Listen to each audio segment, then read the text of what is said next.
Good afternoon, YouTube, and hello from a seedy part of small-town USA.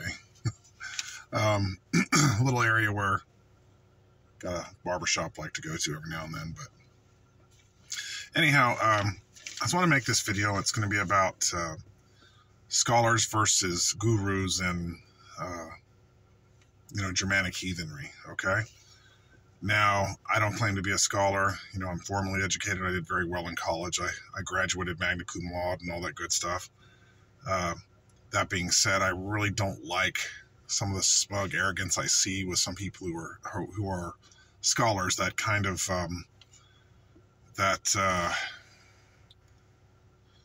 arrogance you see in academia, right? So I had to make this kind of video. This is just my 2 cents, of course, as always, my personal opinions, and I have a hard time trying to sift through the weeds on this and make good sense of it, all right? Yeah, I'm not wording this very well. I'm kind of struggling to find the words here for this, because on one hand, I see the validity of what people who call themselves scholars, why their argument, which is they're rooted in academic study, solid sources, objective, empirical evidence. I totally get all that, and I think it's fantastic, and I think that's overall a good baseline that we should start with. On the other hand, the term gurus is used with kind of a bit of disdain, I think. That's a wide range of how do you really define a guru, right? I mean, we could look at a dictionary, definition of guru or whatever. What I'm looking at is typically how some use it, in particular, Dr. Jackson Crawford, how he uses the term guru, right? Now, to start off, I got to say I absolutely love most of his work. I think it's fantastic. I like his knowledge of the linguistics, the writing systems, the history. He's got so much going for him. It's wonderful. I mean, he's an invaluable resource on this. However, he also almost always tries to disassociate himself from any gurus. And he always says he's got no agenda. I disagree. I think he does have an agenda. His agenda is very much strictly an academic, strictly from his particular academic background when it comes to the subject, okay? And I'm talking about Germanic heathenry. Now, if I want to learn history, pronunciation of Old Norse words or translations, by far I'd go to him. And I have a couple of his books. I think his books are great. He does use that term guru in a kind of a negative way. And my impression, and I could be wrong, he's kind of dismissive of anyone who might disagree with his academic perspective unless they're fellow academics. So he's almost got that if you don't have the same background and he disagrees with you, and he's not saying that he's always right. I've heard him claim that he can be wrong. Then he kind of just dismisses you from the onset, right? Now, I see it a little bit differently than how he sees it, obviously, because I'm a heathen. I consider myself a heathen. I follow this and try to learn from this. I did not come to heathenry because I chose heathenry. I did not wake up one day and say, I just want to be a Germanic or Norse heathen and follow this path. I did not come to that way. I came to it because I had experiences that I could not really rationally explain that defied my previous religious background as I was being taught, okay? So the only thing I could find was, and this is, I'm not being exposed to these things. I can only find this knowledge by research. So my experiences can only be defined by what was being revealed to me by this pantheon of deities or spiritual practices or animistic beliefs. And so I was looking for answers through academia to explain what was going on. And I'm not going to get into all that anyway. That's my personal story, my personal experiences. And so much of that is personal gnosis, okay? That's subjectivity, your subjective experience of things that happen to you in this world versus the objective, agreed upon facts, empirical evidence that we all tend to operate on with each other, our attempts to explain the world around us subjectively. The scientific method, which is great too. So, for instance, he had a video recently that said the runes are letters, not symbols. There's no symbolic use in them.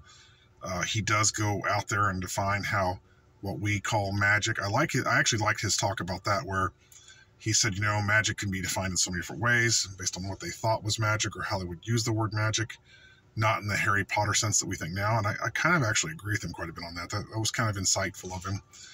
But he also is kind of strict in saying they were just words. Now, I did some digging with I looked at the National Museum of Denmark, and of course they're kind of in agreement with that most of the sources from the medieval period, as well as the later, like around the 19th century, the more esoteric and magical practices associated with runes is more of a later invention, that most of the times they were used for mundane forms of writing and expression. That being said, there are examples. I mean, if we take a look at going back to Tacitus, talking about Germanic tribes, cutting staves, and it's probably, nobody knows for sure, probably runes that were being inscribed on these staves for divination purposes. You have even the old stories, the mythology, you have the Havamal, where we talked about Odin hanging for 9 days, okay, to find the secrets of these runes. So that would be an example of the purpose being more than just something mundane that expresses our mundane world all around us. Okay, that means there's probably something beyond just this writing system.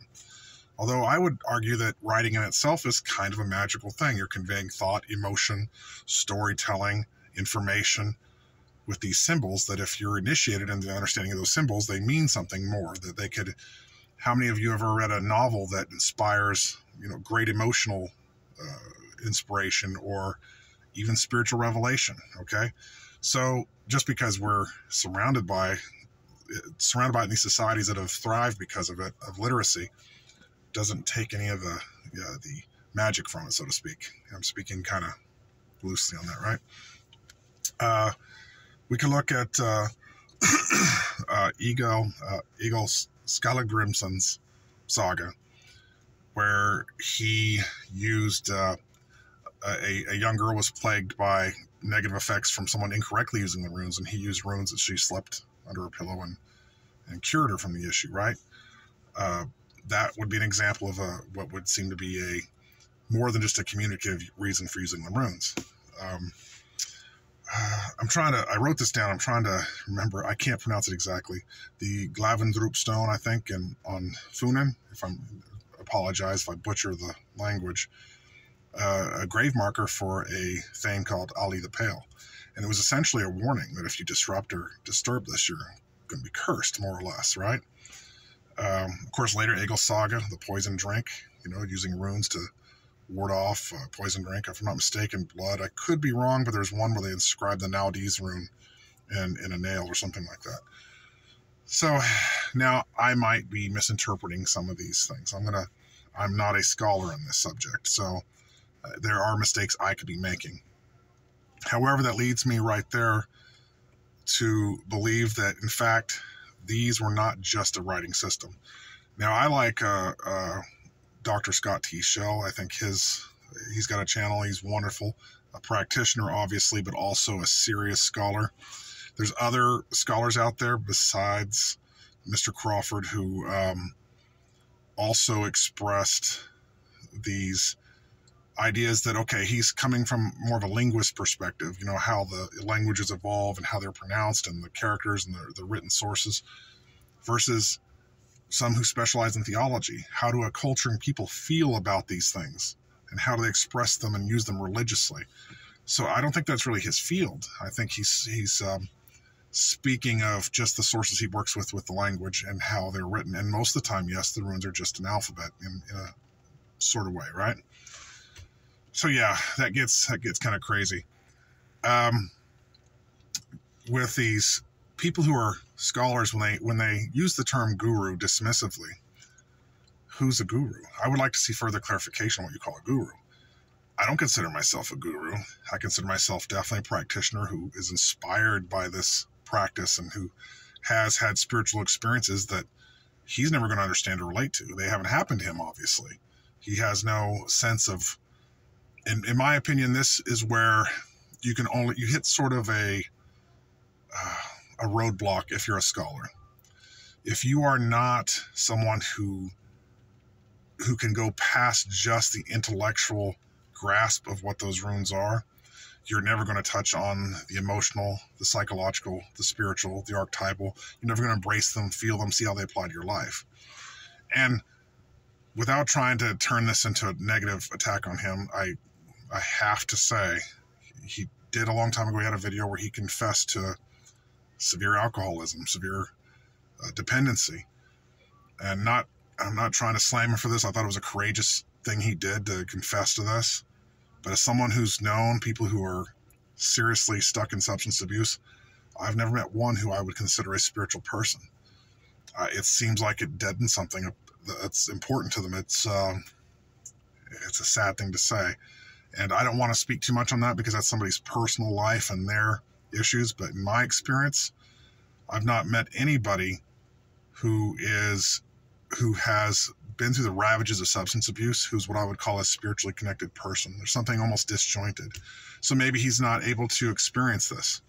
I mean, if our world was full of people who were 99% colorblind, and there's a handful of others out there who can see vibrant color, then the rest of them would say the ones who can see color are lunatics. They're imagining it. They're seeing things that aren't there. There's something wrong with them. And I think to a greater or lesser extent, those of us who have had experiences beyond what you can just measure, we're kind of treated that way still, you know? Of course, it's personal gnosis. Of course, I say look for every rational explanation you can, but don't drown out what is. If you can't measure it with your five senses, it does not necessarily mean it exists. It doesn't necessarily mean it's impossible to explain at a later date. Maybe we'll find a way to discover what these things are, in essence. I always say sometimes the nihilistic, scientific community and the very narrow-minded scholars, they often, I always say they have measuring cups, okay? And that could be their equations for defining a reality. That could be their rules and laws about what's true, what's not, the limited archaeological records they might have, whatever it is. And if it doesn't fit neatly into that measuring cup that they anticipate that it should fit, then they reject it outright. If it doesn't fit within their measuring cups, then they just dump it and pretend it doesn't exist or argue against it vehemently, right? Conversely, we have some of those people who I would say in the guru category that he says, they're so disconnected from even looking at a authentic historical representation of what they're studying, that they defy logic, they defy study. I mean, I've always heard the expression that Germanic heathenry is the religion with homework, okay? And it's a good thing. It means that we're rooted in knowledge and pursuit of knowledge and authenticity, and it should always be that. So yeah, some people, like I have a relative, and she's one of these radical hippies who's into all the really herb lore stuff, and she's got all these incorrect assumptions about chemistry and incorrect assumptions about modern products. And it's kind of funny getting these arguments with her, because it's like, I got to tell her, that herbal remedy is not going to stop that. You're not going to cure these various diseases with just herbal remedies. I'm saying, I mean, you guys know what I'm talking about here. I'm probably preaching to the choir. We all know people like this who are just not seated in reason whatsoever, and some people are just like, oh, if I feel it's this way, it's this way. Like, I had a bunch of students in a classroom argue with me about the world being flat, a sorry state of our modern education system going on right now. It's like an entire classroom telling me the world is flat because they heard it online.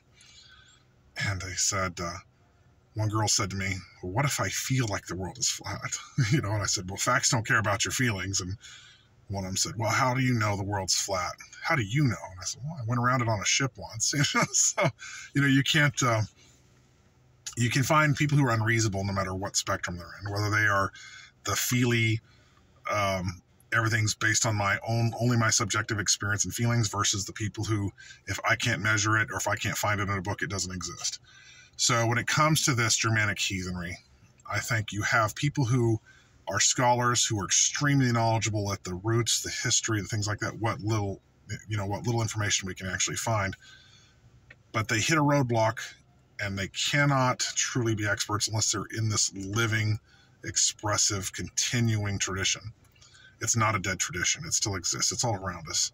The animistic worldview is all around us if we just choose to embrace it. Just because we've tried to muffle it for centuries with Abrahamism and I'm surrounded by a bunch of cement buildings. What an artificial place to be, right?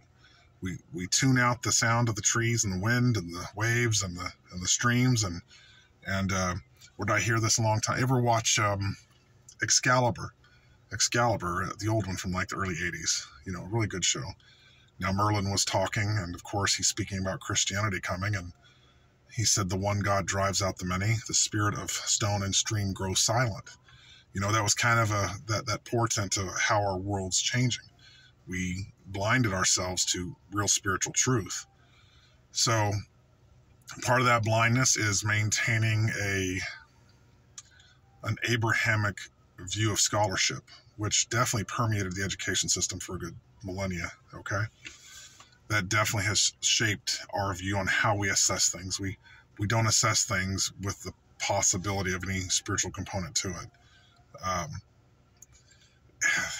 And of course, as an American, we have all these varying views and ideas about things and what's true, what's not. But overall, you can see where Abrahamism has influenced our education system. And it's kind of gone more in the way of nihilism.